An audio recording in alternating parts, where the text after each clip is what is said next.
Saudaraku, dari beberapa ayat Al-Quran dan hadis-hadis sahih yang dijelaskan bahwa jin membutuhkan makanan yang di dalamnya termasuk bagian darah manusia. Lalu, apa saja makanan yang disukai jin? Simak penjelasannya berikut.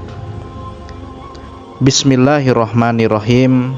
Assalamualaikum warahmatullahi wabarakatuh. Syukur alhamdulillah kita bisa berjumpa lagi di channel ini. Harapan dan doa saya semoga saudaraku semuanya selalu diberikan kesehatan, dilapangkan rezekinya, diampuni dosa-dosanya, diberkahi umurnya. Amin ya rabbal alamin. Sahabat beriman yang dirahmati Allah, jin merupakan salah satu makhluk Allah yang paling dekat dengan manusia. Jin juga memiliki keluarga dan mampu beranak pinak layaknya manusia. Begitu juga dalam hal makanan. Dari beberapa ayat Al-Quran dan hadis-hadis sahih yang dijelaskan bahwa jin juga membutuhkan makanan.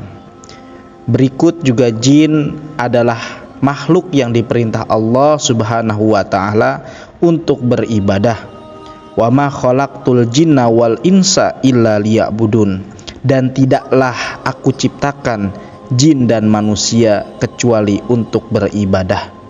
Begitu dalam Quran surat 51 Az-Zariyat ayat 56. Lalu, saudaraku, apa saja makanan yang disukai jin tersebut? Yang pertama adalah darah. Jin sangat menyukai darah, baik itu darah dari binatang yang disembelih dengan tidak menyebut nama Allah, maupun darah manusia yang disebabkan karena luka dan tidak menyebut asma Allah di saat luka tersebut terjadi. Selain itu, darah haid dari kaum wanita juga sangat disukai oleh jin. Oleh karenanya, saudaraku, apabila wanita sedang haid, sangat dianjurkan untuk tidak membuang pembalut sembarangan, karena darah yang menempel pada pembalut itu bisa menjadi makanan dari para jin, sehingga yang terjadi adalah munculnya rasa suka dari jin kepada manusia, terutama adalah kaum wanita. Oleh sebab itu, buanglah darah dari haid saudaraku dengan cara membungkusnya dengan plastik dan bacalah basmalah sebelum membuang ke tempat sampah. Yang kedua adalah kotoran. Seperti banyak yang dijelaskan dalam hadis, jin sangat menyukai tempat yang lembab dan kotor. Salah satunya adalah kamar mandi. Kamar mandi ini menjadi tempat para jin untuk menemukan makanannya, yakni kotoran-kotoran. Oleh sebab itu, Rasulullah Shallallahu Alaihi Wasallam selalu menganjurkan kepada kita kaum muslimin agar saat hendak masuk ke kamar mandi, bacalah doa terlebih dahulu, atau setidaknya bacalah basmalah, Bismillahirrahmanirrahim. Lalu masukkanlah menggunakan kaki kiri kita terlebih dahulu ketika kita ingin memasuki kamar mandi. Dari Abu Sa'id Al-Khudri radhiyallahu anhu berkata bahwa Rasulullah Shallallahu Alaihi Wasallam pernah bersabda, tabir antara pandangan mata jin dengan aurat Bani Adam atau manusia adalah apabila seseorang melepas pakaiannya kemudian dia membaca bismillah. Hadis riwayat Ibnu Adi dan At-Tabrani. Begitu juga saudaraku yang pernah diriwayatkan dari Abdullah bin Mas'ud radhiyallahu anhu, Rasulullah Shallallahu Alaihi Wasallam pernah bersabda, janganlah kalian beristinja atau membersihkan kotoran pada dubur dengan kotoran, dan jangan pula dengan tulang, karena keduanya merupakan bekal bagi saudara kalian, yakni adalah jin. Hadis riwayat Tirmidzi. Oleh sebab itu, usahakan setiap kali kita hendak masuk kamar mandi, setidaknya kita sudah membaca basmalah, supaya aurat kita tidak terlihat oleh jin yang menghuni kamar mandi. Lalu, saudaraku, yang ketiga, makanan bagi jin adalah tulang. Jin juga sangat menyukai tulang dari sisa makanan yang kita makan. Oleh karena itu, apabila kita selesai makan daging atau ikan yang bertulang, sebaiknya tulang dari makanan tersebut langsung kita buang ke tempat sampah, dan hindari untuk membersihkan tulang tersebut berada di piring kita terlalu lama, apalagi membiarkan tergeletak begitu saja, karena hal tersebut bisa mengundang jin untuk menyantap makanan bersama kita. Dari Abu Hurairah radhiyallahu anhu, beliau pernah bercerita bahwasannya ia pernah membawakan pada Nabi SAW wadah yang berisi air wudhu dan untuk beristinja. Kemudian beliau membawanya kepada Nabi Muhammad SAW. Lantas Nabi bertanya, "Siapa ini?" Dijawab, "Saya Abu Hurairah." Kemudian Nabi meminta carikan beberapa buah batu untuk ia gunakan bersuci. "Jangan bawakan padaku tulang dan kotoran," Abu Hurairah berkata. Kemudian aku mendatangi beliau dengan membawakan beberapa buah batu dengan ujung bajuku, hingga aku meletakkannya di samping, dan aku berlalu pergi dari hadapan beliau.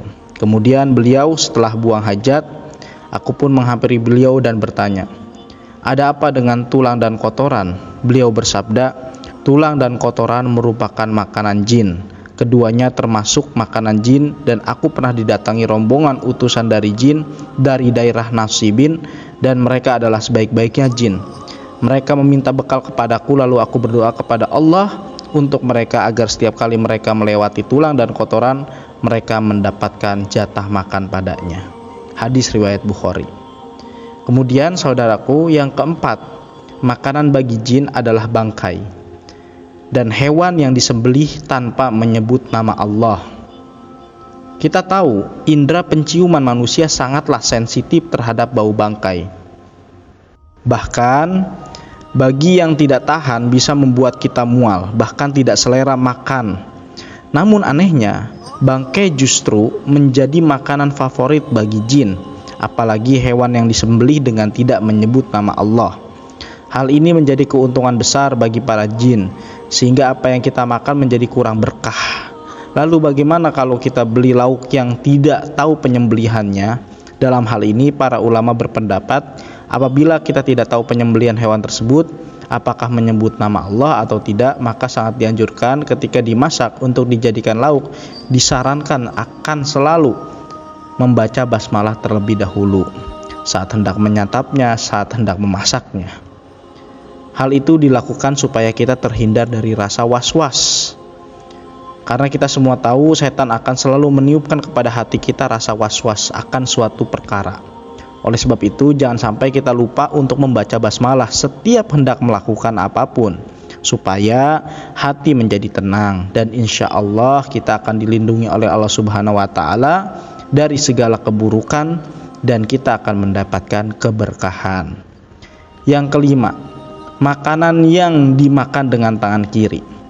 Dari Ibnu Umar, ia berkata bahwa Rasulullah SAW pernah bersabda, "Jika salah seorang di antara kalian makan, makanlah dengan tangan kanannya. Ketika minum, minumlah dengan tangan kanannya, karena setan itu makan dan minum dengan tangan kirinya." Hadis riwayat Muslim. Lalu bagaimana dengan orang-orang yang tidak dalam hal ini tentu tidak memiliki tangan? Maka tentunya ada pengecualian. Allah tidak menciptakan suatu hamba melainkan karena ada kebaikan di dalamnya. Oleh sebab itu, saudaraku, bagi yang tidak perlu merasa rendah diri atau bahkan menyalahkan ketetapan Allah, insya Allah hadis tersebut kurang berlaku diterapkan pada saudara-saudaraku yang memang lebih aktif menggunakan tangan kiri dibandingkan tangan kanan. Nah, sehingga kita bisa memaksimalkan tangan kanan sesuai dengan anjuran sunnah. Yang keenam, yakni adalah makanan yang dimakan tidak menyebut nama Allah. Setiap makanan yang tidak disebutkan nama Allah saat hendak memakannya bisa dikatakan sangat disukai jin.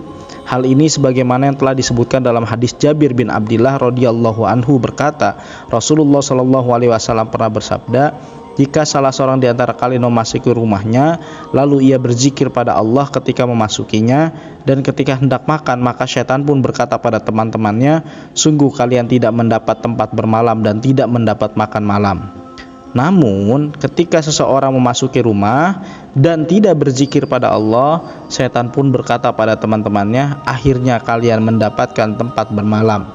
Jika ia tidak menyebut nama Allah ketika makan, setan pun berkata pada teman-temannya, kalian lihat, akhirnya kalian mendapatkan makanan yang luar biasa bagi kalian. Dan pada akhirnya mendapat tempat bermalam dan makan malam. Hadis ini diriwayatkan oleh Muslim dan dalam hadis lain juga sama.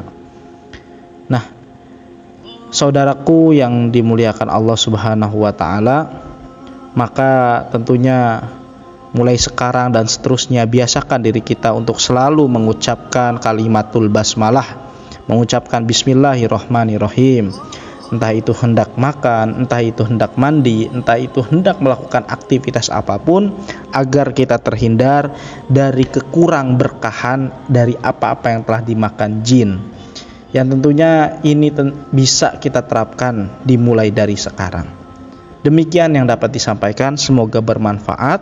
Semoga saudaraku senantiasa sehat selalu, diberkahi seluruh apa yang diusahakan, dan juga dijadikan tempat bergantungnya hanya kepada Allah Subhanahu wa taala. Wal afu minkum. Assalamualaikum warahmatullahi wabarakatuh.